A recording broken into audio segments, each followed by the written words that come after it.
successfully except one other time. And that's Reckoning, by the way. That's the game Reckoning. You're the only person that ever came through back then. But anyway, that's the second level. The first level is you respawn. That's a given. You will come back to life somehow. Every game has that. The second level is we've explained why. But that's not enough, because anyone can do that. You can do that in 10 minutes, right? You can say it's because of some fallen angel or whatever, however you want to do it.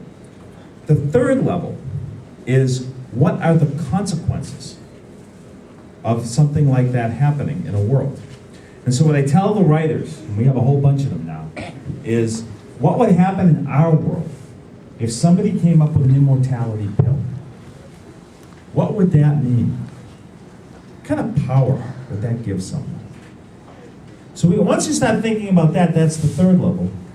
Now I want you to go to the fourth level.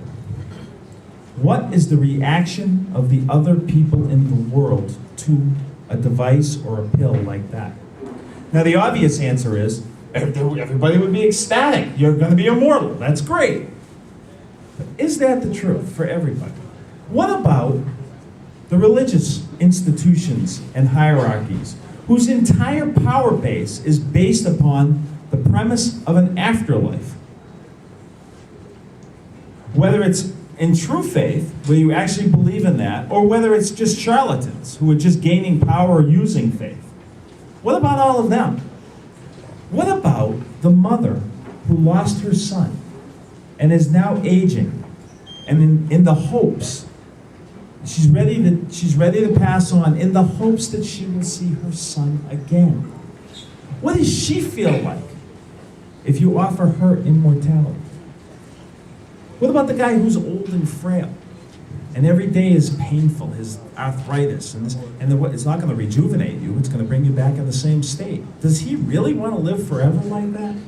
So there are so many questions. I'm not giving you any answers to any of these, but these are what we want the writers thinking about when they're doing the quest lines, when they're defining the NPCs, and when they're going with the conflicts that are coming up in the story of this game. Make it real. Make it feel like a place that has beauty worth defending and danger that you're really afraid is going to take away this beauty. That's the level we're trying to go to with the MMO. It's daunting. Because when I'm writing a book, it's easy.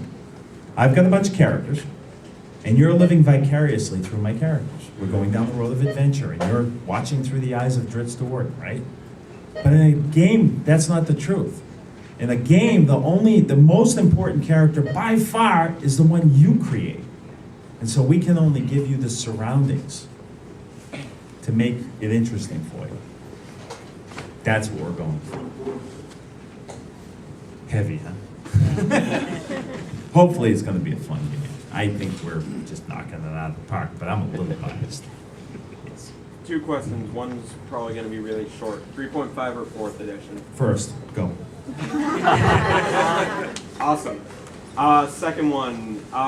So, when you thought of Jordan, how did you come up with him? What was the creation process? Kind of a long story, but I'll tell it. Actually, I'm starting to like 4th edition. What I've learned about 4th edition is 4th edition only works. We're talking about Dungeons and Dragons for those of you that don't know. 4th edition only works if the players are creative. Because if the players are just flipping a card saying, I'm using my daily power, it becomes a card game like Magic the Gathering. But if the players are describing what's going on instead and really getting creative in their own storytelling, that game really sings. Well, what I've heard is, most people don't like it just because it's a tabletop World of Warcraft. Well, I don't buy that. Warcraft is a computer Dungeons and Dragons. Let's be real here. I mean, why do trolls regenerate in EverQuest? I remember when EverQuest, I was reading one of the boards way back when, and somebody had, in EverQuest, you could give your character's history. And somebody had created that he was playing a Dark Elf. And so Dark Elf's generally evil. And in that game, when you're playing a Dark Elf, some of your first quests are really kind of nasty things. Go kill somebody, you know? And so he did this really nasty history of his Dark Elf character, and he got banned because their TOS had said you can't do nasty things like that, or say you are, or whatever. And so there's this big outcry on the boards about, why did you ban him? He's a drow. And And then one of the guys from EQ team came back and said, he's not a drow, he's a tier dow. They're entirely different, and gave this big explanation of how the tier dow were different than the drow. And then I went on the board and posted under my name. I said, well then how come they all have V's and Z's and apostrophes in their name? And just left it at that. We all stand on the backs of each other. The idea that something is like something else, therefore it's not good, is if that's the truth, go read Homer and nothing but Homer, because that's the last original novel, for example. D&D 4th edition is not World of Warcraft tabletop. It is, however, a system that will translate to a computer game because of things like class balancing. And there's probably a reason they did that. Because computer games outsell books, games, and movies combined. So, anyway, as far as Dritz goes, real quick. When I first signed on to do the second Forgotten Realms novel, they sent me the only printed thing they had in the Forgotten Realms. And that was Doug Niles' book, Darkwalker on Moonshae. And if you look at the original Darkwalker on Moonshae and you open it up, there's a map of the Moonshae Isles. They're these tiny little islands. And Doug's books pretty much cover all of those. So I thought they wanted me to do a sequel, or not a sequel, but another book set in the Moonshae Isles. But I didn't want to use Doug's characters. So I was going to use one of Doug's characters, a guy named Dareth, to introduce the hero of my book, Wolfgar. And I wrote my story on that. Well, anyway, they gave me the contract. They said, you're going to be the second Forgotten Realms author, but we have a problem. We don't want you on the Moonshae Isles. Doug's going back there. So I'm looking at the map, and I'm like, you want me in the water? Oh, we didn't send you the maps. So they sent me the maps for the Forgotten Realms, this vast world of Forgotten Realms. We finally figured out where I was going to set my books, and I did. And I went to work. I was working in finance at the time, and Mary Kirchhoff, the editor, calls me up and she says, we got one problem. I have to go into a marketing meeting to sell your book to the sales force. This is really important. But you can't use Dareth. I said, that's not a problem. I don't want to use Dareth. I want my own character. She goes, but he's in the sample chapter. I need a sidekick for Wolfgar. I said, okay, I'll get back to you next week. And she said, no, you don't understand. I have to go to a marketing meeting, and I need a sidekick for Wolfgar. I said, all right, I won't take lunch. I'll work instead. I'll come up with a character for you. I'll call you early this afternoon. She said, no, you don't understand. I'm late for a marketing meeting where I have to sell your book to the sales force. I need a sidekick character for Wolfgar. And off the top of my head, and I swear I don't know how it happened. I have no idea, because we never played the character, never even thought of a character like this. Off the top of my head, I said a black elf, because they were called black elves back then. Long pause on the phone, she says, a drow? I said, yeah, a drow ranger. That'll be cool. Nobody's ever done that. Bob, there's probably a reason nobody's done that. No, that'll be cool, a drow ranger. And she said, thought about it for a few minutes, and she said, okay, well, since it's just a sidekick character, I'll let you get away with it. What's his name? And off the top of my head, I said, Dritz de Worden of Damen Shesbernon, the ninth house of Menzelberenzan.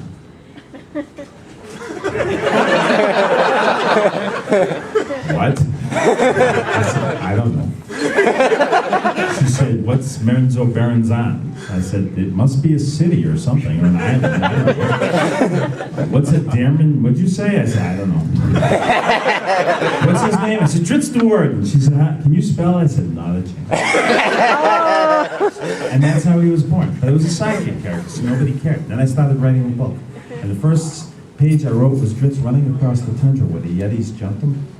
And I'm like, page 2, I knew. This wasn't Wolfgar's book at all. This was Dritz's book. I knew. I don't know how. I knew. It's that personal journey. He was going to be my voice.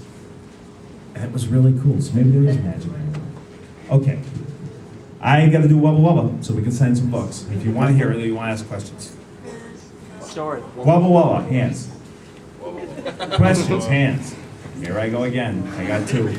Talk to me when you come up. All right, Wubba Wubba. Here's why I played Dungeons & Dragons.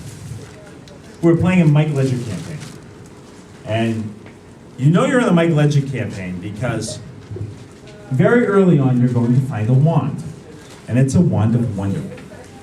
And for those of you who don't know Dungeons & Dragons, a wand of wonder is a wand where if you release the power of it, speak the command word or whatever, something will happen. Something magical. Sometimes something really big. Sometimes something really bad. You don't know. You roll dice. You go on tables to find out. And with Mike's campaign, he had like 10 different tables that he created, plus all the ones from all the books. So you had to roll a d20 to see what table you were on, then roll percentage dice. So there were 1,000 different combinations you could have. And you knew it was the Wand of Wonder for Mike's campaign because on the side of it, it would say Wubba Wubba. And that was the release word.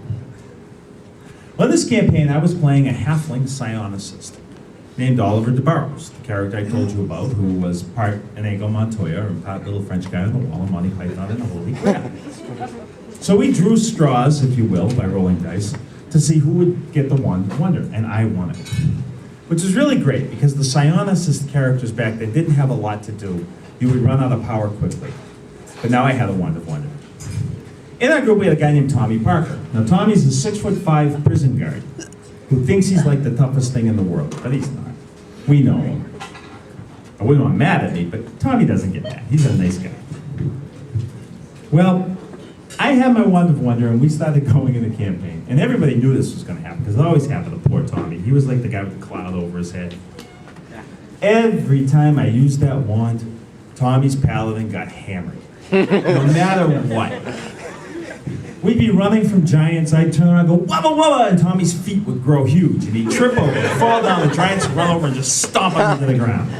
We're on the edge of a cliff, and this dragon comes at us, and we're like, ah, wubba wubba, and the wind comes up behind Tommy and blows him off the cliff. Oh, Mike's rolling this right out in the open. He's not making his stuff up. We're gonna fight a red dragon, so Tommy puts on all his protection from fire things.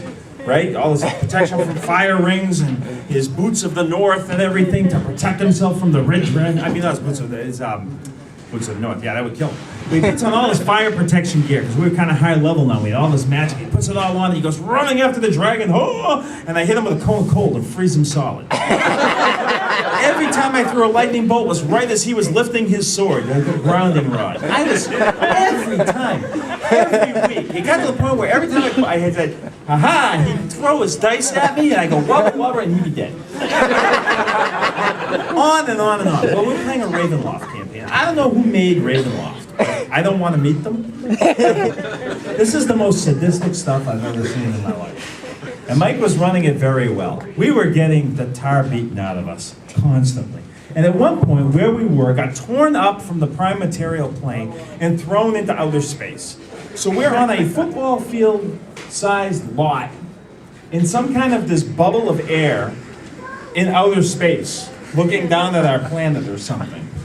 And I'm like, there's no monsters, there's no buildings, there's no nothing. There's just us in the field. I'm like, what, are we going to be farmers now?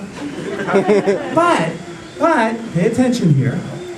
We had a wizard who had a teleport spell.